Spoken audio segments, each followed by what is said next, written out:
भनिन्छ पुरुषहरू दिनमा 10 देखि 12 हजार शब्द बोल्छ भन्छ, दिदीबहिनी चाहिँ लगभग 22 देखि 25 हजार जति शब्दहरू।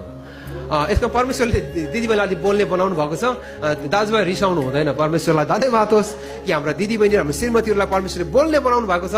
त्यो परमेश्वरको वरदान हो, त्यसलाई हामीले इन्कार गर्नु हुँदैन। यसकारण ग्रीक एउटा फिलोसफी के छ भन्दाखेरि चाहिँ परमेश्वरले कान चाहिँ दुईटा बनाउनु भयो, मुख चाहिँ एउटा बनाउनु भन्छ, थोरै बोल्न र धेरै सुन्नको लागि। सबभन्दा गाह्रो हामी लिडर्सहरूलाई, किनकि हामी धेरै कुरा बाहिर सुनिसकेका हौँ। तपाईँलाई थाहा छ कि छैन, पुरुषलाई परमेश्वरले जुन 10 देखि 12 हजार शब्द बोल्ने बनाउनु भयो नि, त्यो शब्द चाहिँ पुरुषले आफ्नो अफिसमा काम गर्ने ठाउँमा नै बोलेर आउँछ। उदाहरणको लागि मैले अब यहाँ बोलेँ भने मेरो बोल्ने क्षमता सबै यहीँ नै सकेर जान्छु। घरमा गएर मजाले सुतौँ भनेर सोचेको हुन्छ, उहाँ 25,000 बोल्ने श्रीमती चाहिँ बोल्नु नपाएर पर्खिरहेको हुन्छ।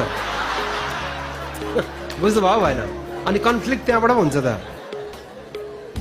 पुरुषले चाहिँ बोल्ने शब्द सबै काम गर्ने ठाउँमै बोलेर जान्छ, घरमा बोल्नु चाहँदैन, तर बोल्नु पर्ने मान्छे चाहिँ उहाँ बोल्नु नपाएर पर्खिरहेको हुन्छ। कहिले बुढो घरमा औलाएर बोलौँ भनेर ढोकैबाट रेडी भइएर बसिरहेछ, अनि श्रीमान आउने बित्तिकै भन्नु थालिहाल्छ। अनि त्यहाँबाट कोही बेला कन्फ्लिक्ट हुने, द्वन्द्व हुने खास कारण चाहिँ हामीलाई परमेश्वरले फरक बनाउनु भएको छ भन्ने कुरा नबुझ्दाखेरि पनि। यसको दाजुभाइहरू तपाईँको श्रीमान धेरै बोल्छस् नभन्नुहोस्, किनकि परमेश्वरले नै उनीलाई त्यसरी बनाउनु भयो। यो परमेश्वर झुकिएर त्यसरी बनाएको होइन, परमेश्वरले जानेरै बनाउनु भएको। अनि त्यसको विषयमा अहिले हामी कुरा गर्ने छौँ।